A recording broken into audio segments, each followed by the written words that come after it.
ఏమేవ్ నీ పుత్రరత్నం 10 పైసలు సంపాదన లేదు 11 దాకా పంది పడుకున్నాడు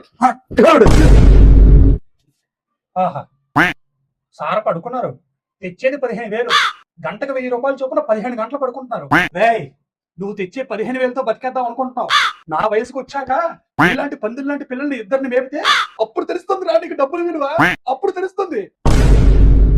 ఏమే పార్వతి ఇది ఇంకా లెగలేదే? అరే ప్రకాష్ 11 అవుతుంది వరకు పడుకోవచ్చా? దిగినానా? అరే వీడు ఇంకా పడుకున్నాడా? ఏమే వీడికి కాఫీ ఇచ్చావా? ఎప్పుడో రాత్రి మిడ్ నైట్ వచ్చాడు. వీడికి తెల్లారే బెడ్ కాఫీ ఇవ్వాలని తెలీదా? అరే నువ్వు పడుకున్నా పడుకో నాన్న ప్రకాష్. అరే కాఫీ తాగు నాన్న, టైం అవుతుంది కదా, కాఫీ తాగి పడుకో.